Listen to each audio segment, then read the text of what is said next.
Sentence improvement का आज का दूसरा वीडियो है और बेसिकली ये सारे स्टेटमेंट्स बेहद आसान हैं, लेकिन इसी में हम जब मिस्टेक्स को ढूंढते हैं और उनको फिक्स करते हैं, उसी से हमारी इंग्लिश और भी निखर कर और भी बेहतर हो पाती है।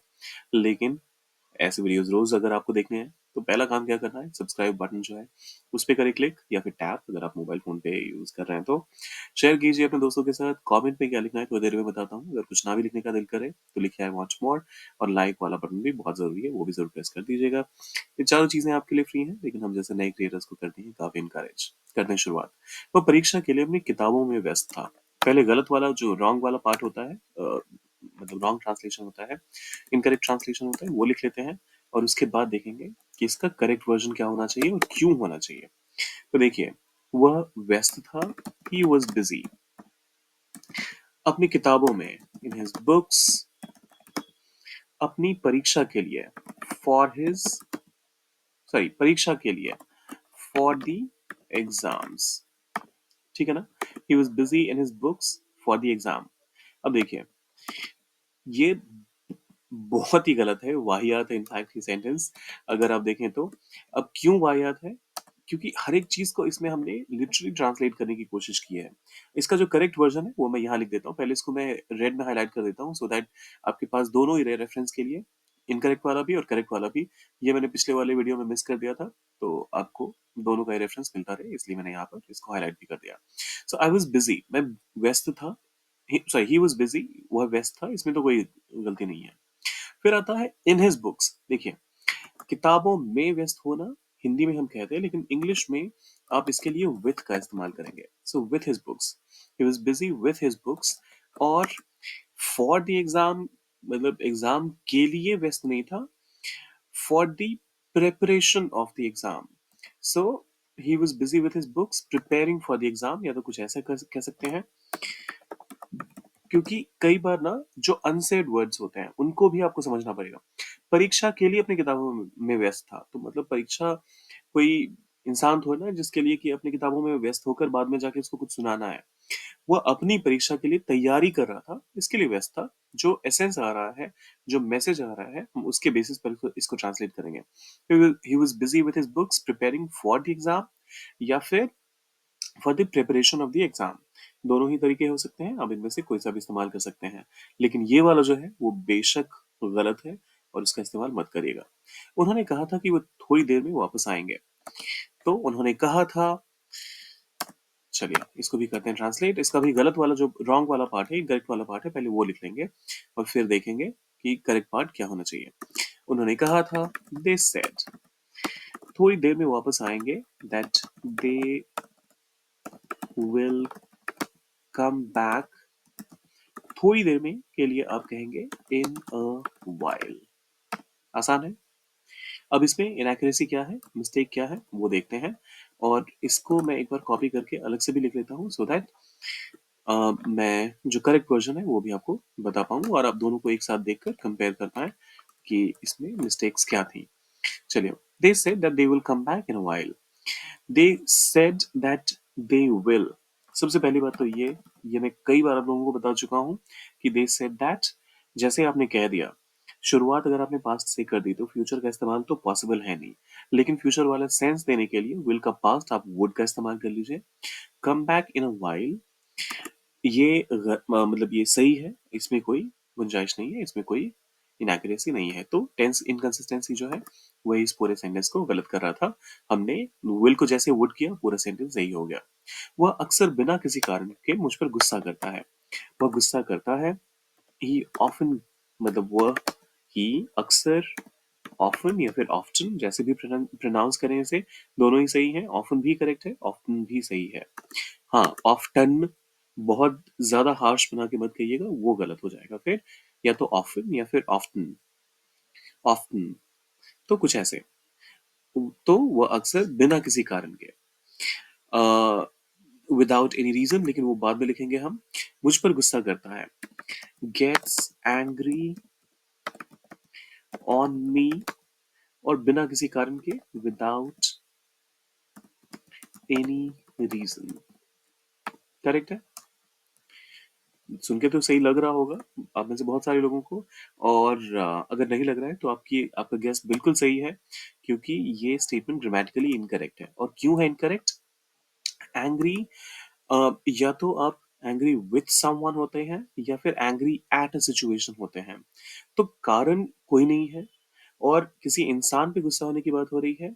So he is often angry with me without any reason. So he often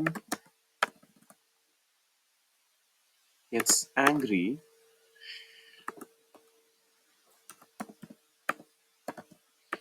with me without any reason, बिना किसी कारण के। तो सिंपल सा एक करेक्शन था यहाँ पर, ऑन के बदले विथ लगाइए और आपका स्टेटमेंट हो गया सही। मैंने अपने स्कूल के सबसे अच्छे दिनों के बारे में सोचा।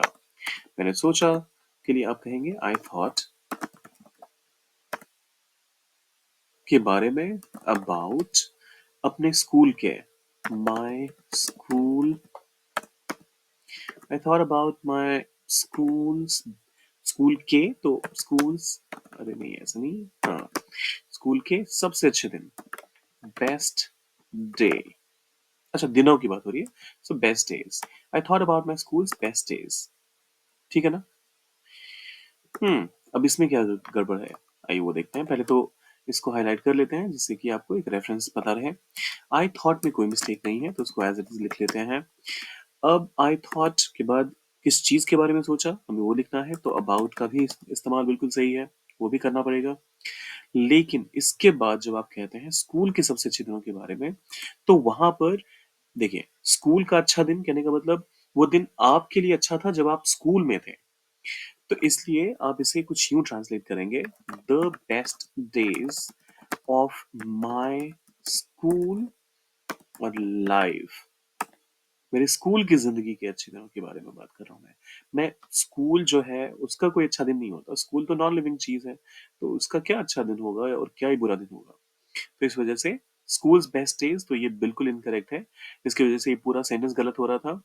और अगर अगर थोड़ा सा कैजुअली आप बात कर रहे हैं, तो I thought about the best days of my school, यहां भी अगर आप रुक जाते हैं तब भी सही है casually.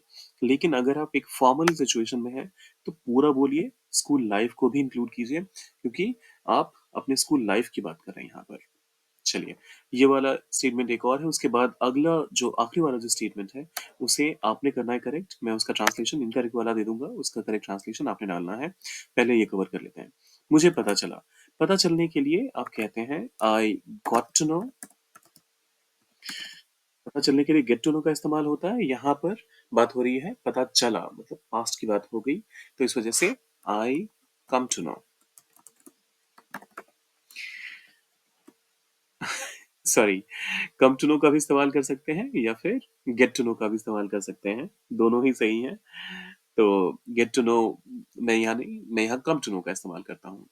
So I come to no, फिर कि वह लंबे समय से बीमार है, दैट ही इज सिक, और लंबे समय से for a long time. Correct है ना? सिंस और फॉर का भी पंगा खत्म कर दिया मैंने इस बार तो। सही है। देखिए, इसमें मिस्टेक क्या है, जैसे ही आपने शुरुआत में का आई कम टू नो, मुझे पता चलता है, तो आप यहाँ एक रेगुलर पैटर्न की तो बात कर नहीं रहे हैं। तो कम का पास होता है केम टू नो। हालांकि इसका हिंट आपको शुरुआत में ही मिल गया होगा, आई केम टू नो दैट। अब देखिए, केम जैसे आपने शुरुआत में कह दिया, तो ही इज सिक को आपने करना पड़ेगा he was sick for a long time. I came to know that he was sick for a long time।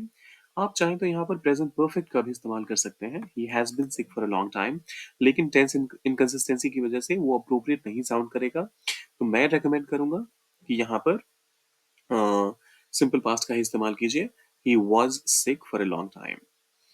तो ये रहा हमारा आखिरी स्टेटमेंट। अब उसने मुझे बताया कि वह अगले महीने विदेश जाएगा। उसने मुझे बताया, he told me या फिर he informed me, दोनों चलेंगे, दोनों ही सेम ही काम करेंगे, तो आप इन दोनों में से किसी का भी इस्तेमाल कर सकते हैं। वह जाएगा, that he will go विदेश he'll go to abroad अगले महीने in the next month. He told me that he will go to abroad in the next month. Correct है? अब ऑब्वियसली ये करेक्ट नहीं है, इसमें बहुत सारी इनएक्यूरेसीज हैं। ही टोल्ड मी में कोई दिक्कत नहीं है, तो मैं इसको हटा देता हूँ। मतलब यहाँ से जो हाईलाइट है उसको हटा देता हूँ। ही टोल्ड मी, ये तो सही है। That he will, tense inconsistency का यहाँ पर चैलेंज हो गया, तो इस वजह से ये वाला पार्ट गलत है। गो टू अब्रॉड यहाँ पे प्रपोजिशन को लेकर एरर है, और इन द नेक्स्ट मंथ इसमें भी प्रपोजिशन को और आर्टिकल को लेकर मिस्टेक है। क्या मिस्टेक्स हैं वो आपने ढूंढनी है और इसका करेक्ट वर्जन डालना है कमेंट में। देखते हैं आप में से कितने सारे लोग सही वर्जन बता पाते हैं, सही स्टेटमेंट बता पाते हैं। तो ये आपके लिए चैलेंज। और चैनल से पहले वीडियो को लाइक और शेयर जरूर कीजिएगा, सब्सक्राइब करके जाइए अगर आप चैनल पर नए हैं।